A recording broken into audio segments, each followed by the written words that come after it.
Every year you go on a vacation, but each time it's the same place? Do you know the situation? Because I do way too well. Because for pretty much all my childhood and my teenage years, this is what my parents decided to do. We found a nice place in Bulgaria, Sozopol, a small old town, and honestly, it was quite perfect. It was cheap and affordable, it was beautiful, it was cozy and relaxed, so we had pretty much everything we needed. And for over 10 years, except 2020, each year that was the place we went to, period. And we got to know the place so well, we knew every street, every corner. We had tried almost all restaurants, of course we had our favorites, and it was great, but today I want to cover why I think this is the wrong approach to traveling. But first, I want to cover the positive sides of this.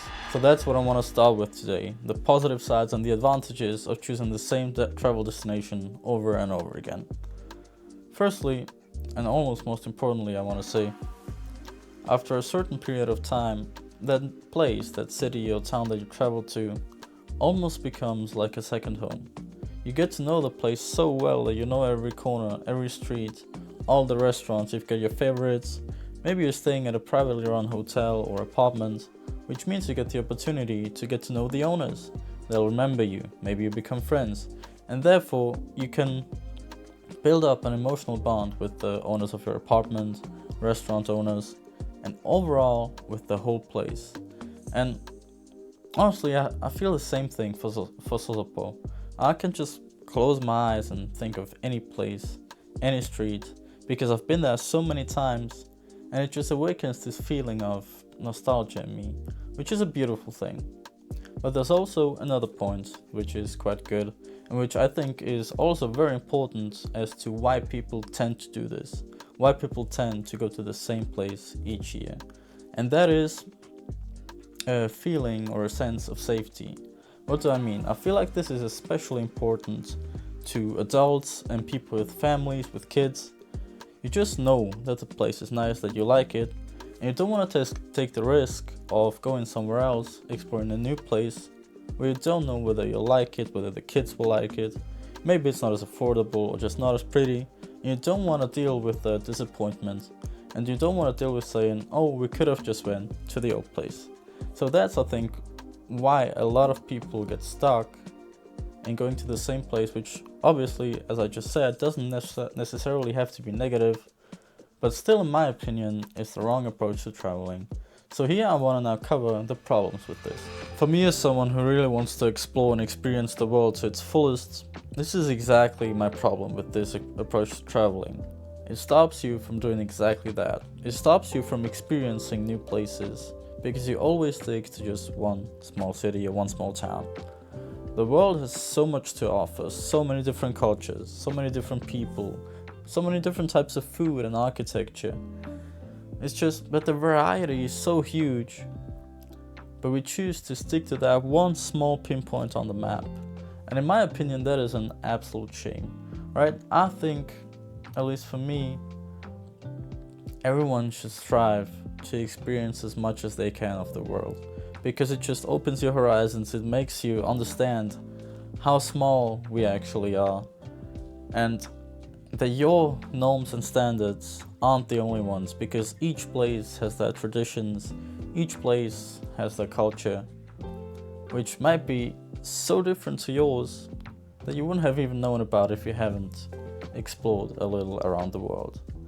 So just this feeling of narrowing down and limiting yourself to just one place really doesn't sit right with me.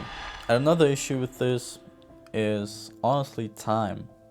What I mean, well, after a certain amount of time that you've been there, the place starts losing its magic. At least that's what I experienced with my parents in Sozopol. After a while, those favorite restaurants that you have, maybe some of them close, or they change owners, and now the food isn't as great. Maybe it's not as affordable anymore. Maybe it's not that much of a hidden gem anymore, and there's more and more tourists, alright? There's more shops that you don't like, and the place just loses its magic and its authenticity.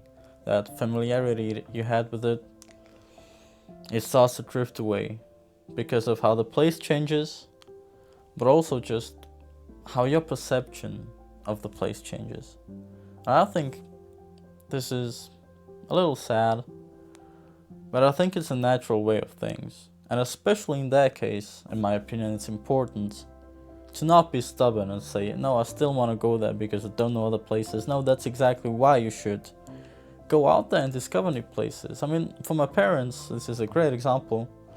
As I said, for the past over 10 years, we've only been to Sozopol.